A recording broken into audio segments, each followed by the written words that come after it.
જામનગર મહાનગરપાલિકામાં વિપક્ષ દ્વારા ફરી ભ્રષ્ટાચાર મુદ્દે વિરોધ સ્ટેન્ડિંગ કમિટીની બેઠક શરૂ થવા પહેલા વિપક્ષનો હોબાળો વિપક્ષના સભ્યો અને કાર્યકરો દ્વારા સૂત્રોચ્ચાર સાથે વિરોધ વ્યક્ત બેનરો સાથે મહાનગરપાલિકા પરિસરમાં દેખાવ સ્ટેન્ડિંગ કમિટીની કચેરી બહાર ધરણા યોજાયા શાસકો દ્વારા થતા ભ્રષ્ટાચારના આક્ષેપ સાથે વિપક્ષનો વિરોધ।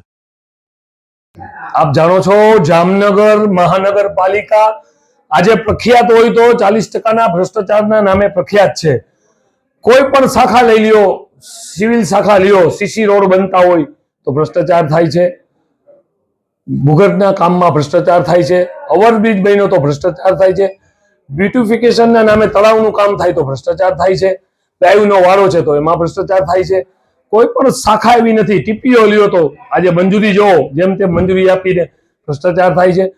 જામનગર મહાનગરપાલિકા આજે જામનગરમાં 40%ના ભ્રષ્ટાચારના નામે ઓળખાતી થઈ ગઈ છે। એનું કારણ માત્ર ને માત્ર ભારતીય જનતા પાર્ટીના જે ચૂંટાયેલા અધિકારીઓ છે અને એની સાથે અધિકારીઓ પણ જે કોર્પોરેશનના અધિકારીઓ છે, બંને મળીને જામનગરની જનતા જે ટેક્સ ભરે છે એના જે રૂપિયા છે એ રૂપિયાનો ભ્રષ્ટાચાર કરી અને પોતે લીલા લહેર કરે છે। આપ જોવો છો કોઈ પણ વિરોધ પક્ષનો હોદ્દેદાર કે વિરોધ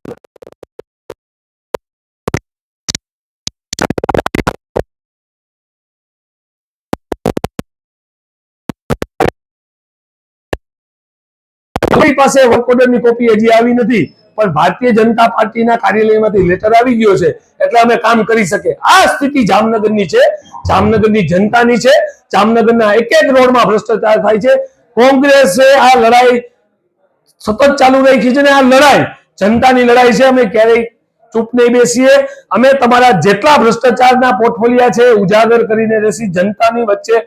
આ 40%નો ભ્રષ્ટાચાર આવતા દિવસોમાં ખુલ્લેઆમ તમે ભ્રષ્ટાચાર કરો છો એ સાબિત કરીને રહેશે।